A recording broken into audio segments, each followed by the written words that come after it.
नमस्कार. मी भाऊ तोरसेकर. तुम्ही बघत आहात प्रतिपक्ष. मित्रांनो, तुम्हाला एक गोष्ट बघितलेली आठवेल.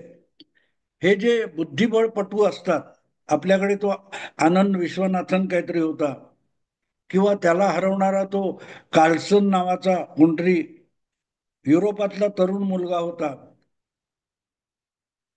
तर या लोकांचे जे काही वेगवेगळ्या गोष्टी चालतात, त्यामध्ये एखाद्या वेळेला 20-20 लोक असे पट घेऊन बसलेले असतात आणि तो मधून फिरत असतो.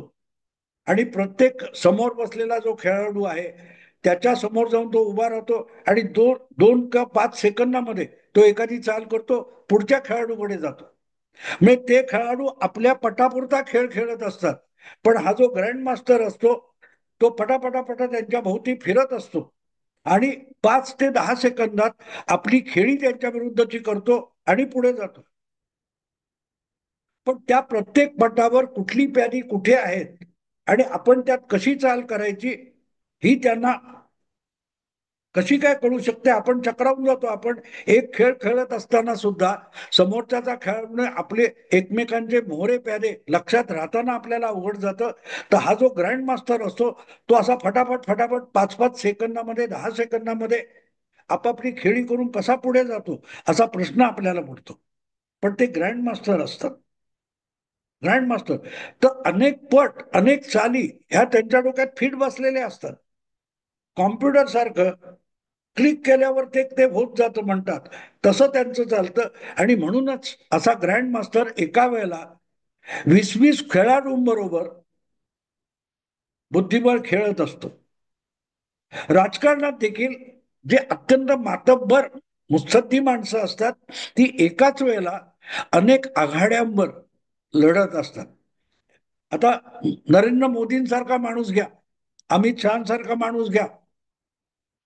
एकाच वेळेला ते एका पक्षाचे नेते असतात, एका पक्षाचे सर्वोच्च नेते असतात.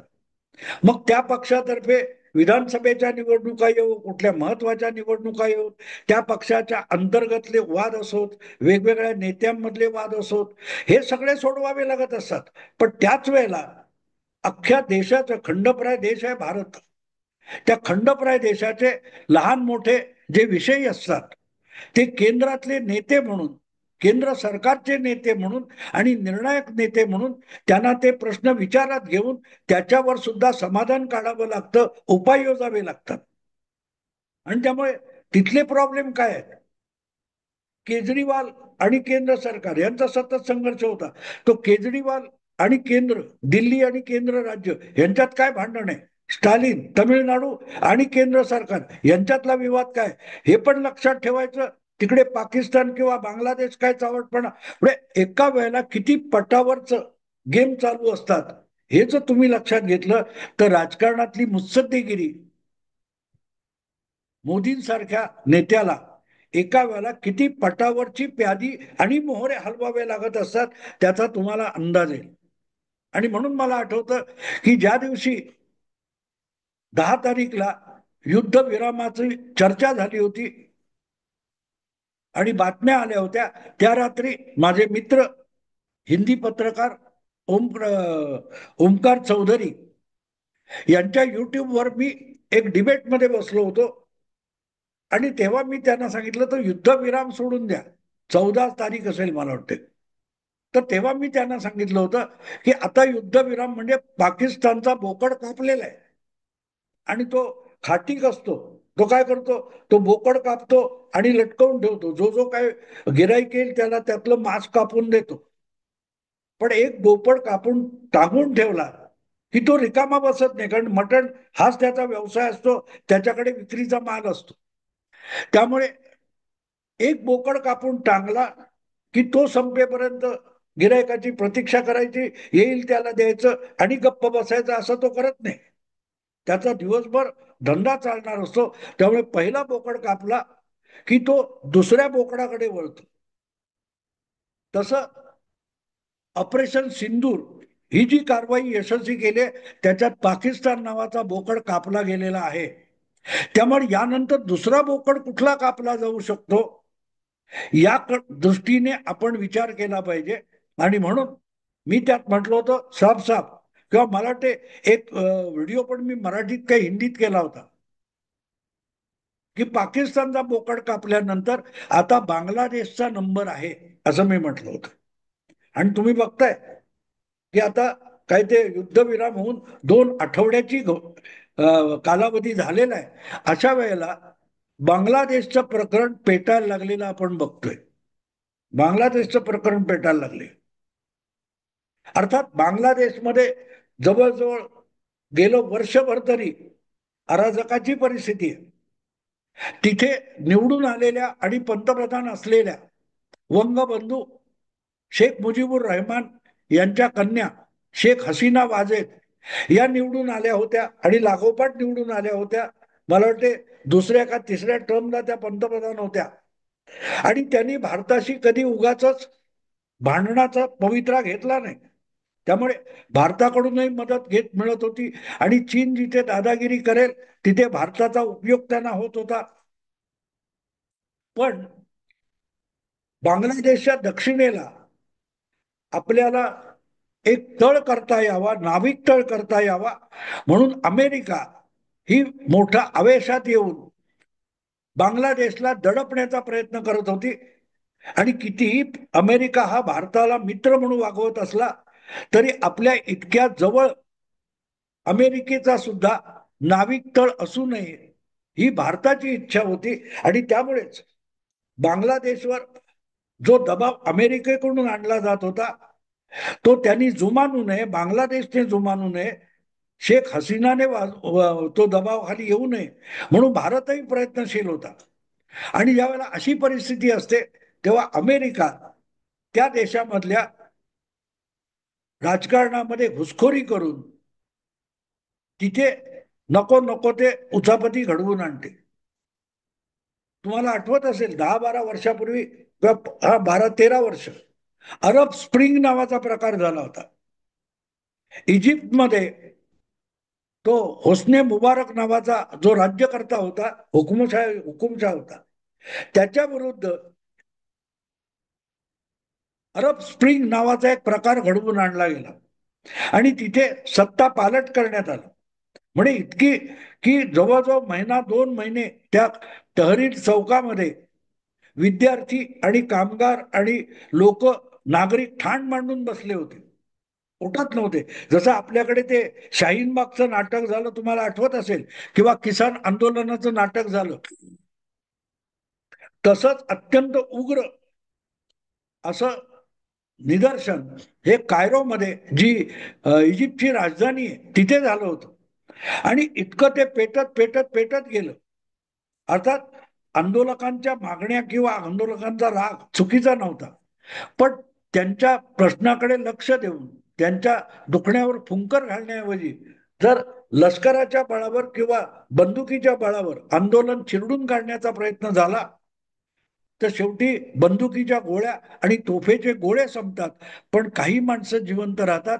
आणि मग त्यांच्याशी 2 हात करणं राज्यकर्त्यांना आणि लष्कराला सुद्धा अशक्य असतं. म्हणून ज्या वेळेला बंदुकीला आणि तोफेला सामान्य नागरिक घाबरेनाशे होतात तेव्हा लष्कर सुद्धा त्यांच्या समोर शरणागती पत्करतं. नेमकी तीच गोष्ट इजिप्तमध्ये झाली होती. जेव्हा लोक हटत नाहीत असं दिसलं तेव्हा एकाच वेळेला सेनापती आणि राष्ट्रपती असलेल्या होसने मुबारकने तहरीर चौक अडवून बसलेल्या जमावाला पांगवण्यासाठी लष्कराला छावण्यांमधून बाहेर काढलं आणि तहरीर चौकामध्ये आणलं. त्या रणगाड्यावरच्या तोफा या जमावावर रोखलेल्या होत्या, तर तरीही जमाव हटत नाहीये.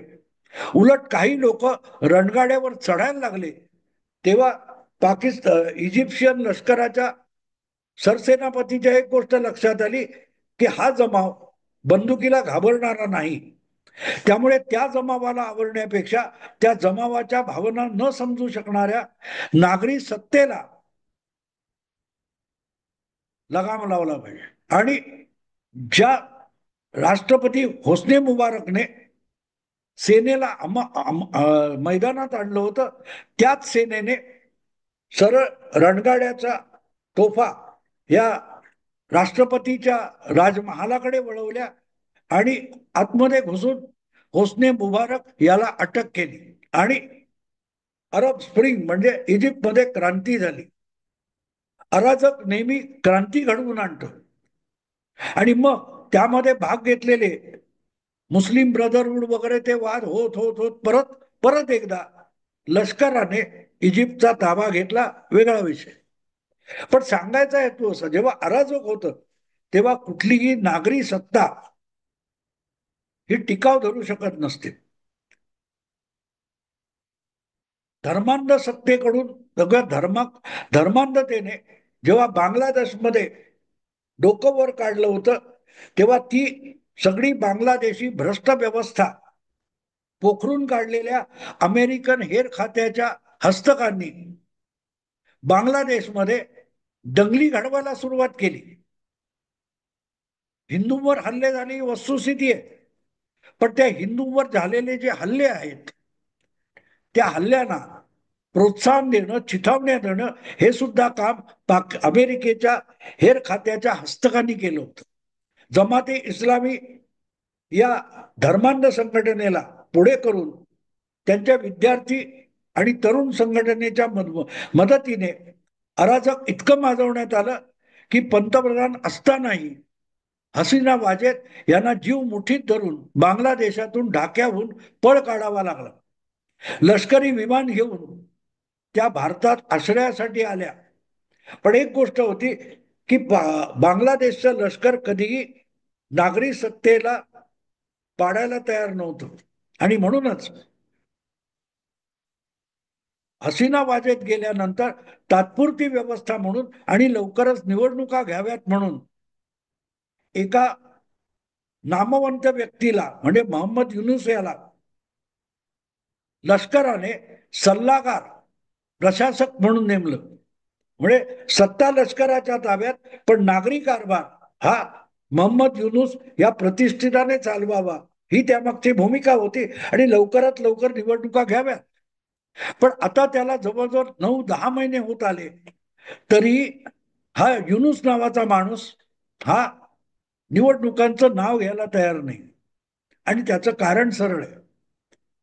त्याच्यासारखा माणूस हा विरोधकांनी किंवा अराजक करणाऱ्यांनी मान्य केला तरी व्यवहारामध्ये त्याला सल्लागार करण्याला अमेरिकन हेर खात्याने भाग पाडलं होतं. मोहम्मद युनुस हा नोबेल पारितोषिक मिळालेला माणूस आहे, पण त्याचे व्यवहार जगाला माहिती आहेत. तो तसा चीटरच आहे. पण एक देखावा करून त्याने नोबेल पारितोषिक मिळवलं. पण हा माणूस हा अमेरिकेचा हस्तक आहे हे लपून राहिलेलं नाही, कारण त्याची मुलगी ही अमेरिकेचे माजी अध्यक्ष बिल क्लिंटन यांच्या फाउंडेशनमध्ये सहभागी आहे आणि क्लिंटन फाउंडेशनला प्रचंड मोठी मदत या मोहम्मद युनुसने केलेली आहे.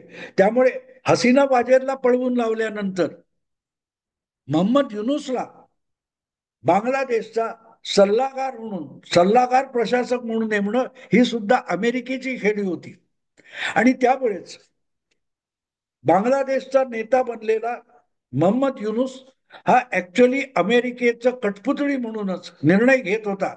आणि त्यामुळेच अधूनमधून भारताला धमकवायचं, मध्ये चीनमध्ये जायचं, चीनमधून भारताला चिथावण्या द्यायच्या, हे सगळं चाललं होतं.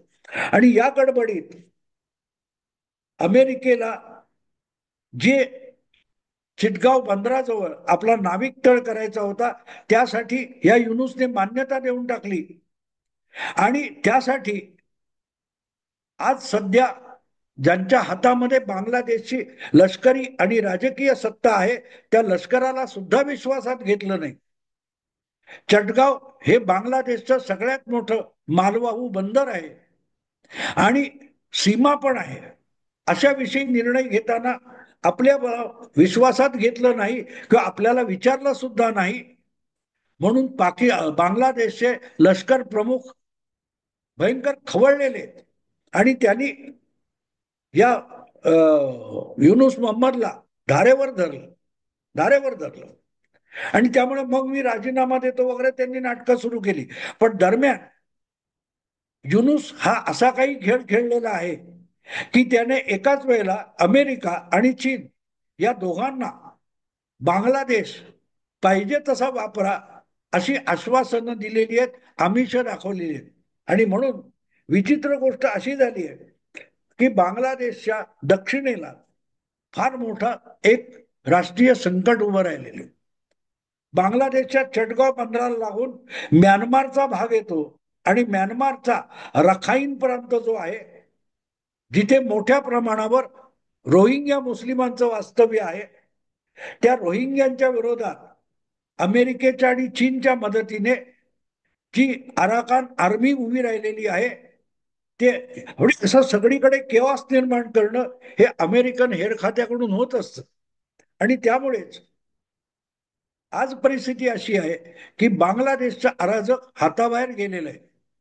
तिथले राजकीय पक्ष, तिथल्या धार्मिक संस्था, संघटना ह्या एकमेकाविरुद्ध इतका गदारोळ करतायत की तिथल्या लष्कराला सुद्धा आता वीट आलाय की आम्ही देशाचं संरक्षण करायचं हे बाहेरच्या शत्रूकडून करायचं की आतल्या पंचस्तंभीयांचा बंदोबस्त करण्यात गुंतून पडायचं. पोलिसांचं काम आम्हाला करायला लावू नका असं तिथला लष्कर प्रमुख जाहीरपणे सांगायला लागलेला आहे. आणि त्याचा अर्थ समजून घ्या की जो सल्लागार म्हणून नेमलेला मोहम्मद युनुस आहे आणि लष्कर प्रमुख आहे यांच्यामध्ये बिनसलेला आहे. आणि म्हणून ताबडतोबीने निवडणुकीच्या तयारीला लागा, अन्यथा अधिकार पदावरून बाजूला उतरा, पाय उतार करा असं बांगलादेशी लष्कराने मोहम्मद युनुसला सांगितलेलं आहे. पण दरम्यान रखाईन प्रांतामध्ये किंवा त्या चटगाव बंदराच्या आसपास एकाच वेळेला चीन, अमेरिका आणि म्यानमार या तिन्ही लोकांचं सैनिक तुकड्या पोहोचलेल्या आहेत. तिथे कोणाचा अधिकार चालतो याचा कोणाला पत्ता नाही. आणि म्हणून ही वेळ बांगलादेशला वटणीवर आणण्यासाठी भारतासाठी चांगली परिस्थिती आहे.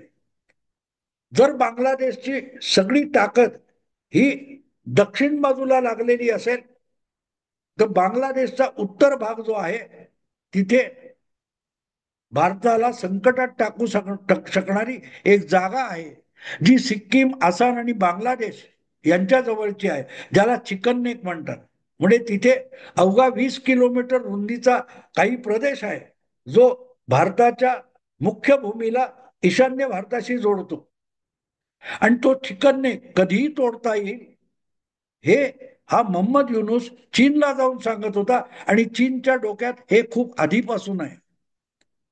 आणि मग तो चिकन नेक म्हणजे 20 किलोमीटर रुंदीचा जो पट्टा आहे तो जर 60-70 किलोमीटर करता आला, त्यासाठी बांगलादेशची भूमी बळकावता आली तर भारताला आपली सुरक्षा व्यवस्था अधिक मजबूत करता येईल.